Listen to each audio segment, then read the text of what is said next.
And so he said, the chief has given me a present, and I would like to ask you if it's okay to fly a wild pig live to Manaus. I love this story, by the way. In New Brunswick, when we were kids, we used to say when something was impossible, do pigs fly? Maybe they do if the pilot doesn't have enough sense to take them on board. But I said, well, let's tie him up real good and put him in the baggage compartment behind the rear seat of the Cessna.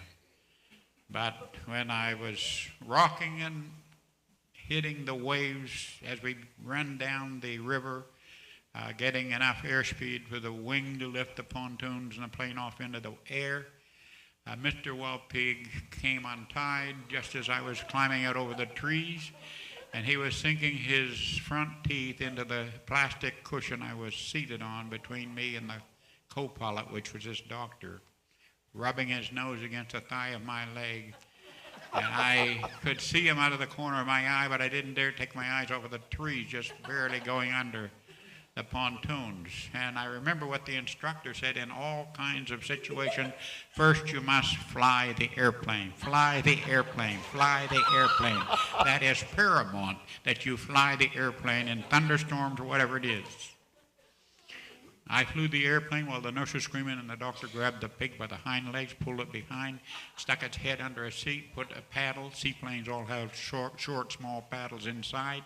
And so he got the paddle on the pig and held the pig until he got the situation dominated. And when we got to Manaus, he took the pig out, and I said, now, Dr. Rita Neal, we got the pig into Manaus. I don't think we'll be taking any more pigs on board. A month later, they needed to go back and give the Indians their booster shots, and the young fella that they brought out, with therapy, they saved his leg and his life from the poisonous snake bite that he had.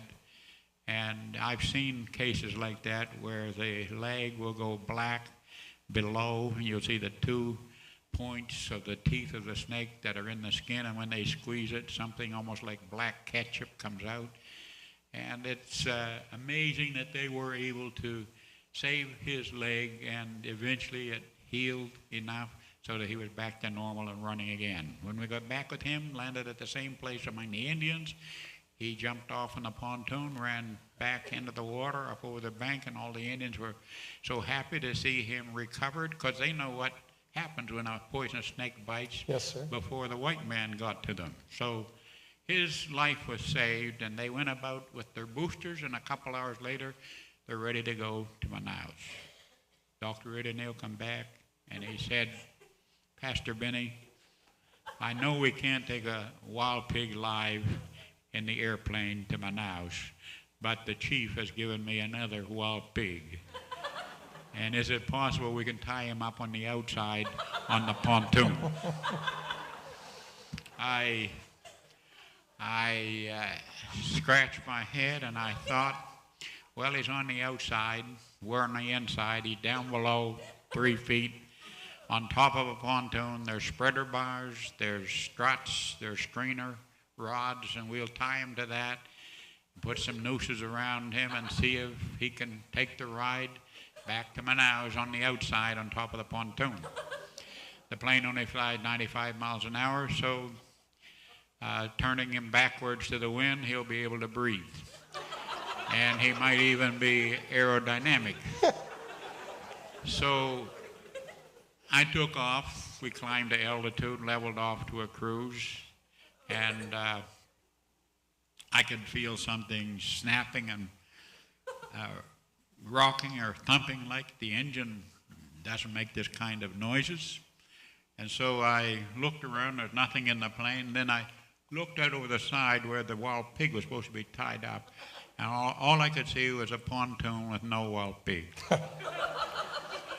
And down over the side of the pontoon was a rope going down over the side.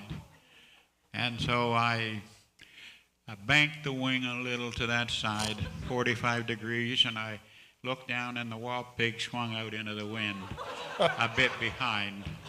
He was riding with a noose ahead of his hams on his torso, backwards, upside down, through the air, going back to Manaus. And my immediate reaction was, let's land the plane and cut the rope with him on the water and let him go. But then I got to thinking, if I land on the water, that's a lot of weight on this side, and if I hit the water the wrong way with him out there, it could veer the plane off into the jungle.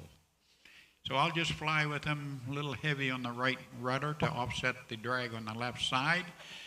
And I'll go an hour flying. When I get to Manaus, we'll land near a beach, so if anything happens, there'll be people nearby, and that might be a better decision. So I did that, and we did land like we had a crate of eggs, and he water skied till we stopped. And when we stop a seaplane, it goes deeper in the water in a flotation mode, buoyancy mode, and Mr. Wild Pig was out beside us blowing bubbles. And I gave him to the doctor after we cut the rope, and I said, Dr. Ireneo, it looks like either inside or outside these wild pigs aren't going to work. He agreed with me, but he took him home and put him in the pen with the other one behind the house.